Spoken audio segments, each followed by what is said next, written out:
কেমন আছেন সবাই? আশা করি অবশ্যই ভালো আছেন। তো যারা এই শেয়ার বাজারে বিনিয়োগ করতে চান, যদি আপনার মানসিক যদি টেনশন যদি ফ্রি থাকতে না পারেন, যদি মানসিক মাইন্ডসেটগত যদি ভাবে আপনি ক্যাপাবল না হন, আপনি শেয়ার বাজারে কিন্তু লাভ করতে পারবেন না। এটা ছাড়া আমরা সবাই নিজেদেরকে দীর্ঘমেয়াদী ইনভেস্টর হিসাবে বিবেচনা করি, কিন্তু শেয়ারের দাম কমলে অথবা বাড়লে আমাদের সমস্যা হয়।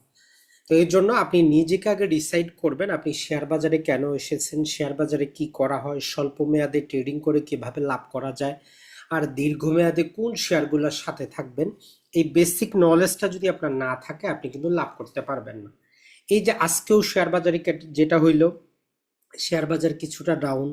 ব্র্যাক ব্যাংক বলেন, রবি বলেন, গ্রামীণ ফোন বলেন, ভালো ভালো ফান্ডামেন্টাল শেয়ারগুলোর কিন্তু দাম কমছে। তো এই জন্য আপনি নিজেকে আগে ডিসাইড করবেন, যদি আপনি ট্রেডিং করতে চান স্বল্প মেয়াদে, আপনার টেকনিক হবে সম্পূর্ণ ভিন্ন। আর আপনি যদি ক্যাপিটাল গেইন করতে চান, তাহলে আপনার টেকনিক হবে ভিন্ন। তো আজকের ভিডিওতে আমরা সেই জিনিসগুলো আলোচনা করব, যে শেয়ার বাজারে যদি আপনি আসতে চান কি কি ভুলগুলা করা যাবে না। কারণ আমাদের জীবনে যে সমস্যাটা, সেটা হচ্ছে যে আমরা আসলে মানুষের বই পড়ে, মানুষের লেখা পড়ে, মানুষের কথা দেখে আমরা শিখতে পারি না। আমাদের থেকে আজকে থেকে আরো 200 বছর আগ থেকে কিন্তু শেয়ার বাজার চলতেছে। এই গত 200 বছরে আমাদের চাইতে আরো ভালো ভালো পণ্ডিত বিভিন্ন প্রকার পরীক্ষা করে দেখছে যে কি লাভ হচ্ছে কি লস হচ্ছে। তো আমরা যদি নিজের টাকা পয়সা পানিতে ফেলাইতে যদি না চাই, শেয়ার বাজারে বেশি পরিমাণ বিনিয়োগ করার আগে ওই বইগুলো আমাদের পড়া দরকার, ওই টেকনিকগুলো আমাদের জানা দরকার। আমাদের জীবন একটাই, সময় সবার 24 ঘন্টা। কিন্তু এই গত 200 বছরে যে বিখ্যাত ব্যক্তিরা বই লিখে গেছেন, তাদের ওই জীবনটা আমরা কিন্তু পাচ্ছি একটা বইয়ের মধ্যে। ওই বইয়ের অভিজ্ঞতাটা আমাদের নিতে হবে। তো এরকম হাজারো বই পাবেন ভালো ভালো, সেগুলোর সাথে বাংলাদেশের আবহাওয়াটাকে একটু অ্যাডজাস্ট করলে শেয়ার বাজার একটা সুশৃঙ্খল জায়গা, যেখানে আপনি ট্রেডিং করতে পারেন, স্বল্প মেয়াদী ক্যাপিটাল গেইন করতে পারেন, মধ্যমেয়াদী ক্যাপিটাল গেইন করতে পারেন, অথবা আপনি দীর্ঘমেয়াদী একটা পেনশনের মতো করে আপনি এই শেয়ার বাজার থেকে লাভ করতে পারেন, যেটা আপনি সারা জীবন পাবেন। তো চলুন দেখা যাক, শুরু করা যাক আমাদের আজকের আলোচনাতে। দেখি যে শেয়ার বাজার রিলেটেড কি কি ভুলগুলো আছে, যেগুলো আমরা করব না, যে ভুলগুলো যদি না করি তাহলে আমরা বাঁচতে পারবো। তো দিন শেষে দেখবেন যে আমাদের সবারই যে সমস্যাটা হয়, আমরা যেহেতু বাংলাদেশ মধ্যবিত্ত নিম্ন মধ্যবিত্ত একটা দেশ, তো এই জন্য আমাদের সবারই কিন্তু টাকা পয়সার টেনশন থাকে সব সময়, কি ইনকাম করব কি। তো এক্ষেত্রে শেয়ার মার্কেট ইনভেস্টমেন্টের আগে আপনার যে জিনিসটা আপনি মনে রাখবেন, আপনার অবশ্যই একটা ইনকাম সোর্স থাকতে হবে, সেটা চাকরি হোক, ব্যবসা হোক, অন্য যে কোনো ভাবে হোক। আপনার যদি ইনকাম সোর্স না থাকে, তাহলে শেয়ার বাজার আপনার জন্য না। ইনকাম থেকে আপনি স্বাভাবিক ব্যয় যেটা, সেটা আপনি বাদ দিবেন, যতটা পারবেন কম ব্যয় করবেন। মানুষের ব্যয়টা দুইটা ধারার মধ্যে সীমাবদ্ধ। একটা হচ্ছে যেগুলো নিড জরুরি, যেমন আপনার চাল ডাল, নিত্য প্রয়োজনীয় কাপড় চোপড়, বাড়ি ভাড়া, এগুলো আপনার দিতে হবে, তো এগুলো আপনি খরচ করবেন। কিন্তু যেগুলো আপনার ওয়ান্ট, আপনি চান, কিন্তু টাকা হইলে আপনি কিনবেন, না হইলেও সমস্যা নেই, ভালো কাপড়, ভালো আইফোন, ভালো একটা বাসার মধ্যে থাকবেন, এই জিনিসগুলো আপনি ডিলে করবেন, ডিলে গ্রাটিফিকেশন নিবেন, তাইলে আপনার ব্যয়টা একটু কমে যাবে। এরপর অবশিষ্ট মানিটা আপনি বিনিয়োগ করার চেষ্টা করবেন। যেটা আপনার ধরেন 1 লক্ষ টাকা যদি আপনি ইনকাম করেন, এক্ষেত্রে অ্যাটলিস্ট 30,000 টাকা আপনি বিনিয়োগ করার চেষ্টা করবেন। তাহলে স্বাভাবিকভাবে একটা আয়ের ব্যবস্থা করেন, আপনার স্কিলটা বাড়ান, আপনার ফ্যামিলির খরচটা কমান, এবং বিনিয়োগের দিকে আপনি চলে আসেন। এখন এটা আসার পরেও যেহেতু বাংলাদেশ মধ্যবিত্ত দেশ, শেয়ার বাজারের উত্থান পতন থাকবে, এই জন্য সবচেয়ে বেস্ট আমরা বলি, মানসিক শান্তিতে থাকতে চাইলে আপনার যেই মাসে যদি 50,000 টাকা খরচ হয়, তাহলে 3 মাসের জন্য 1.5 লক্ষ টাকা আপনার সেভিং অ্যাকাউন্টে রেখে দেন, বিকাশে রেখে দেন, নগদ বাসায় রাখেন, যেগুলো আপনি যে কোনো সময় কি করতে পারবেন, খরচ করতে পারবেন। এটা ছাড়া 1 বছরের আপনি জরুরি ফান্ড তৈরি করে নেবেন। নানা প্রকার ভাবে নানা প্রকার সমস্যা আসতে পারে, ফ্যামিলির মানুষ অসুস্থ হইতে পারে। তাহলে এই দুইটা জিনিস যদি ফুলফিল না হয়, আপনার জন্য শেয়ার বাজার না। এতদিন আপনি পড়াশোনা করেন, যতদিন পর্যন্ত আপনি 3 মাসের নগদ 1 বছরের জরুরি ফান্ডটা আপনার মাসিক খরচের উপর যদি 50,000 টাকা করে খরচ হয় তাহলে 6 লক্ষ টাকা, আর এখানে 1.5 লক্ষ, 7.5 লক্ষ টাকা যতদিন আপনি ইনকাম করতে না পারতেছেন ততদিন আপনি শেয়ার বাজারে আসার দরকার নেই, নিজের স্কিলটা বাড়ান, ফ্যামিলির খরচটা কমান। এইটা সমস্যা হচ্ছে আমরা এটা মানতেই রাজি না, আমরা চিন্তা করি যে আমি যা জানি আর কেউ জানে না। কিন্তু সমস্যা হচ্ছে গত 200 বছরে যে বিখ্যাত ব্যক্তিরা তাদের জীবনের অভিজ্ঞতা লিখে গিয়েছে, এই হাজারো মানুষের অভিজ্ঞতাটা আপনি এটা থেকে নিতে পারতেছেন। এটা ছাড়া অতি 1-2 বছরের মধ্যে, মিনিমাম 3 বছরের মধ্যে যে টাকাটা লাগবে ওই টাকাটা আপনি শেয়ার বাজারে আনবেন না। অনেকেরই মেয়ে বিয়ে দিবেন, ছেলে বিয়ে করাবেন, অথবা নানা প্রকার কারণে আমাদের একটা কর্পাস রাখছেন, এফডি রাখছেন, তাহলে যেই টাকাটা 3 বছরের মধ্যে প্রয়োজন হবে ওই টাকাটা আমরা শেয়ার বাজারে বিনিয়োগ করব না। এই বেসিক সূত্রটা মেনে যদি আপনি শেয়ার বাজারে আসতে পারেন, আপনার জীবনটা কিন্তু পাল্টে যাবে। তাহলে বলবেন যে ভাই যে টাকাগুলো 3 বছরের মধ্যে লাগবে ওই টাকাগুলো আপনি ঋণ ভিত্তিক যে বিনিয়োগগুলো আছে যেমন ট্রেজারি বন্ড, সঞ্চয়পত্র, প্রবাসী বন্ড, জিরো কুপন, এইগুলাতে আপনি বিনিয়োগ করে রাখবেন। এখানে যেটা হবে আপনার কর্পাসটা সুরক্ষিত থাকবে, 3 লাখ টাকা 3 লাখ টাকাই থাকবে, এডিশনাল লাভগুলা পাবেন।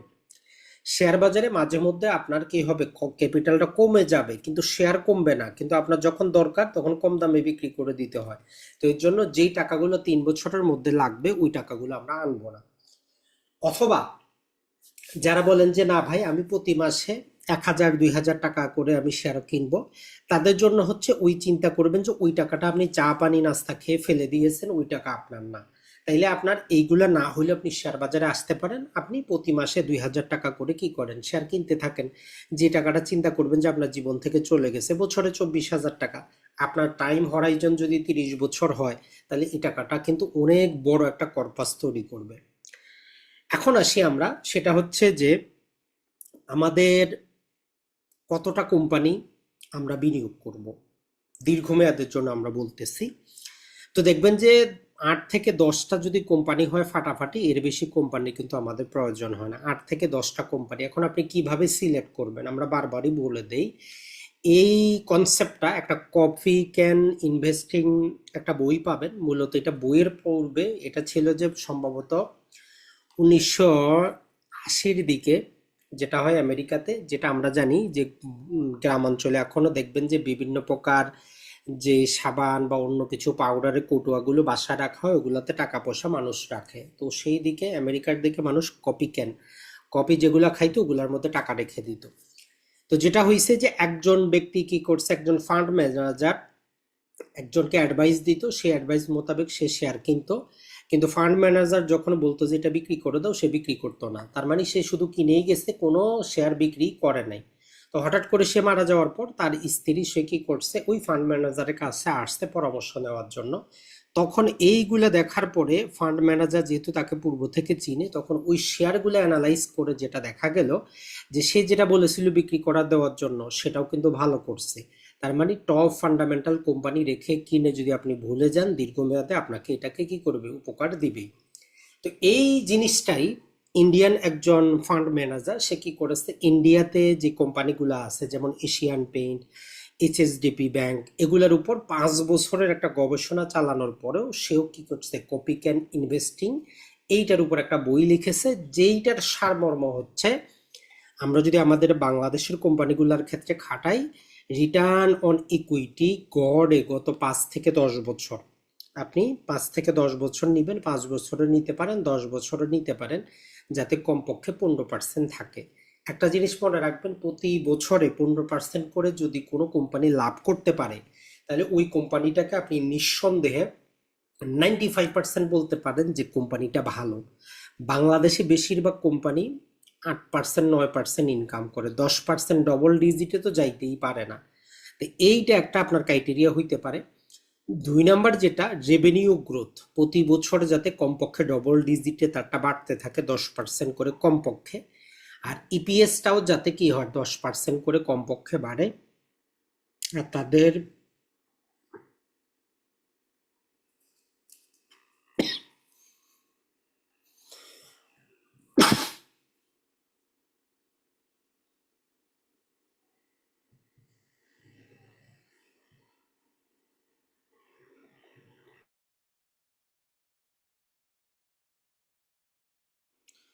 সরি।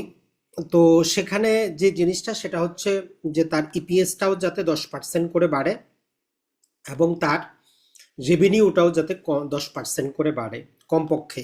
এই যদি জিনিস যদি কোনো কোম্পানিতে যদি ঠিক থাকে, আর পে আউট রেশিও মানে 100 টাকা ইনকাম করলে যাতে 40 টাকা দিয়ে দেয়, ডিভিডেন্ডও যাতে চলে আসে, এই রকম কোম্পানি হইলে যেটা হবে আপনার দীর্ঘমেয়াদী ক্যাপিটাল গেইনও পাবেন, ডিভিডেন্ডও পাবেন। তাইলে আপনি এই রকম কোম্পানি বাংলাদেশে খুঁজতে গেলে 2টা বা 3টার বেশি কিন্তু পাবেন না। মেরিকো পাবেন, স্কোয়ার পাবেন, আর সম্ভবত লাফার্স, হোলসিম, এই 3টা কোম্পানি পাবেন।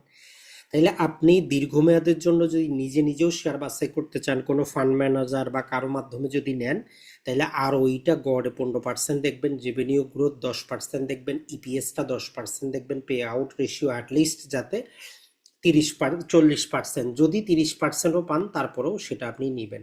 এইটা আপনার হইতে পারে যে মাস্টার গাইড। জীবনে যে কোনো শেয়ার দীর্ঘমেয়াদের জন্য এগুলা যদি না থাকে ওগুলো আপনি নেবেন না। আপনি ট্রেডিং করতে পারেন, স্বল্প মেয়াদের জন্য অন্যগুলো নিতে পারেন, কিন্তু দীর্ঘমেয়াদের জন্য, কারণ এইটা পরীক্ষিত। আর শুধু দেখবেন যে ওই যে কোম্পানিটা নিচ্ছে তার আগামী 10-20 বছরে কাজ আছে কিনা, চলবে কিনা। যেমন স্কয়ার ফার্মা আগামী 10-20 বছর চলবে, মেরিকো সে নারিকেল তেল বিক্রি করবে। তার মানে এইরকম যেটা আগামী দিনটাও ঠিক থাকে, এটা হচ্ছে। আর আপনি যখন দীর্ঘমেয়াদে থাকেন তখন শেয়ার বাজারে যেটা হয় সেটা হচ্ছে যে যদি কোম্পানিটার আয় বৃদ্ধি পায়, ওইটা তার শেয়ার মূল্যের মধ্যে প্রতিফলিত হয়, মানে শেয়ারের দাম কিন্তু বাড়ে। আর যখন আপনি 10-15-20 বছর রাখবেন তখন আমরা কম্পাউন্ডিং যেটাকে আমরা বলি চক্রবৃদ্ধি ইফেক্টটা পাবেন। এটা কিন্তু অল্প সময় পাওয়া যায় না। যেমন চক্রবৃদ্ধিটা আমরা কি জানি, একের পরে দুই, 1 টাকা যদি আপনি ডবল করেন কত হবে, 2 টাকা, 2 টাকা ডবল করলে 4 টাকা, 4 টাকা ডবল করলে 8 টাকা, 8 টাকা ডবল করলে 16 টাকা। তার মানে 1 লাখ টাকা কি হইলো, 16 লাখ টাকা হইলো। তার মানে 16 গুণ আপনার টাকাটা হইলো। এরপরে 32, এরপরে 64। তাহলে দেখেন যে 5, 10, 15, 20, 25, 30, 30 বছরে আপনার 1 লক্ষ টাকা, 64 লক্ষ টাকা কিন্তু হইতে পারে। 30 বছরে আপনার 1 লক্ষ টাকা, 64 লক্ষ টাকা হইতে পারে যদি 15% করে ওই কোম্পানিটা লাভ করে। এখন যেমন ধরেন যে তাদের কোটিপতি হওয়ার ইচ্ছা আছে, আপনি যদি ভালো কয়টা কোম্পানিতে 12.5 লক্ষ টাকা বিনিয়োগ করে দেন, ওই কোম্পানি যদি 15% করে কমপক্ষে যদি লাভ করে, তাহলে আপনার টাকাটা 5 বছরে 25 লাখ হবে, ডবল হয়ে যাবে, 12.5 লক্ষ টাকা। পরবর্তী 5 বছরে কি হবে, এই 25 লাখ 50 হয়ে যাবে, পরবর্তী 5 বছরে 1 কোটি হয়ে যাবে। তার মানে আপনার কি হইলো, এই 5-5-15 বছরে টাকাটা কত হয়ে গেল, 8 গুণ হয়ে গেল। এরপরে যদি আরো 5 বছর রাখেন, যদি একই হারে বৃদ্ধি পেতে থাকে, তাইলে 1 কোটি 2 কোটি হবে। তার মানে আপনার টাকাটা কত হইলো, 16 গুণ হয়ে গেল। এরপরেও যদি আরো 5 বছর আপনি রাখেন, সেটা 4 কোটি হয়ে যাবে, তার মানে 32 গুণ হয়ে গেল। আর যদি আরো 5 বছর রাখতে পারেন, 8 কোটি টাকা হয়ে যাবে, যেটা আপনার 64 গুণ। তাহলে আপনি দেখেন মাত্র 5, 10, 15, 20, 25, 30, 30 বছরে আপনি কি করতে পারেন, আপনার টাকাটারে 64 গুণ করতে পারেন যদি ভালো কোম্পানির সাথে থাকেন। দেখেন শেয়ার বাজারে শেয়ারের উত্থান পতন থাকবেই। আপনি যদি তার যখন পতনে থাকলো কোম্পানিটা ফান্ডামেন্টাল, তখন যদি শেয়ারগুলো আপনি ওয়ান টাইম অথবা প্রতি মাসে মাসে নিতে থাকেন, এই ইফেক্টটা আপনি পাবেন। তাহলে আপনাদেরকে আমরা যেই শর্টকাটে যে কথাটা বলবো সেই কথাটা হচ্ছে যে ভাই, যদি বিনিয়োগ করতে চান দীর্ঘমেয়াদে করবেন, ক্যাপিটাল গেইন করতে চাইলে সেইটার ভিন্ন টেকনিক আছে, ট্রেডিং করতে চাইলে ভিন্ন ট্রেডিং আছে। প্রতিটা শেয়ারে আপনি কি করতে পারবেন না, কিছু শেয়ার শুধুমাত্র ডিভিডেন্ড নির্ভর, কিছু শেয়ার ক্যাপিটাল গেইন আপনি করতে পারবেন, কিছু শেয়ারে ট্রেডিং করতে পারবেন। বাংলাদেশে বাজারে ট্রেডিং এর জন্য সবচেয়ে ভালো হচ্ছে যেগুলার মূলধন কম, এটা ছাড়া ব্যাংক, বীমা, আর্থিক প্রতিষ্ঠানের শেয়ার। আপনি অন্য ব্লু চিপ কোম্পানিগুলোতে ট্রেডিং করে মজা পাবেন না। ক্যাপিটাল গেইনের জন্য আপনি ব্লু চিপ কোম্পানিগুলো নিয়ে স্বল্প মেয়াদে 1 বছরে 2 বছরে লাভ পাবেন না। ক্যাপিটাল গেইন করতে হলে আপনার ওই কোম্পানিটার পিছনে কিছু টেকনিক্যাল জিনিস দেখে, পাশাপাশি কোম্পানির কোনো এক্সপেকশন, কোনো প্রকার সেই ইয়ার মধ্যে যাচ্ছে, বৃদ্ধিতে যাচ্ছে, নতুন ফ্যাক্টরি দিচ্ছে, নতুন চুক্তি হইলো, এইগুলার মধ্যে যদি আপনি করেন তখনই আপনি স্বল্প মেয়াদে ক্যাপিটাল গেইন করতে পারবেন। তো যারাই শেয়ার বাজার সম্পর্কে আরো জানতে চান, আমাদের রেকর্ডকৃত ভিডিও নিতে পারেন অথবা 1-to-1 সার্ভিস নিতে পারেন। ভালো থাকবেন, সুস্থ থাকবেন। আসসালামু আলাইকুম।